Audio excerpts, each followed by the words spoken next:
ഇന്ന് നമുക്ക് ഈ ലോകത്ത് ജീവിക്കണമെങ്കിൽ വിരലടയാളം അത്യാവശ്യമാണ്.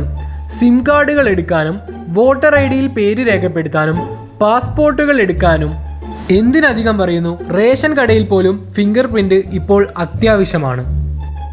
എന്നാൽ ബംഗ്ലാദേശിലെ വടക്കൻ ജില്ലയിലുള്ള ഗ്രാമത്തിൽ വസിക്കുന്ന ഒരു കുടുംബത്തിലെ പുരുഷന്മാരുടെ കൈകൾ വിചിത്രമാണ്. അവർക്ക് ജന്മന വിരലടയാളങ്ങളില്ല. ലോകമെമ്പാടുമുള്ള ബയോമെട്രിക് ഡാറ്റ ശേഖരണത്തിൽ നിന്നും ഈ പുരുഷന്മാർ മാറി നിൽക്കുകയാണ്. അതുകൊണ്ട് തന്നെ സ്വന്തമായി സിം കാർഡോ വോട്ടർ ഐ.ഡിയോ പാസ്പോർട്ടോ ഇവർക്ക് ഇന്നുമില്ല. വിരലടയാളം ഇല്ലാത്ത ബംഗ്ലാദേശിലെ ഈ കുടുംബത്തിലെ 3 തലമുറയിലെ പുരുഷന്മാരും ഇങ്ങനെയാണ്. ആർക്കും വിരലടയാളമില്ല. ഇത് ആ കുടുംബത്തിലെ ജനിതക മാറ്റം ആയിട്ടാണ് വിലയിരുത്തുന്നത്. അഡർമറ്റോഗ്ലീഫിയ എന്ന ജനിതക തകരാറാണ് ഇവർക്കുള്ളത്. ജന്മന കൈകളിൽ രേഖകളില്ലാത്ത അവസ്ഥ, മിനുസമായ ചർമ്മം എന്നീ അവസ്ഥ കാരണം ഈ കുടുംബത്തിന് നിരവധി ബുദ്ധിമുട്ടുകളാണ് അനുഭവപ്പെടുന്നത്. മറ്റൊരു രാജ്യത്ത് പോകാൻ പോലും പറ്റാത്ത അവസ്ഥയാണ്.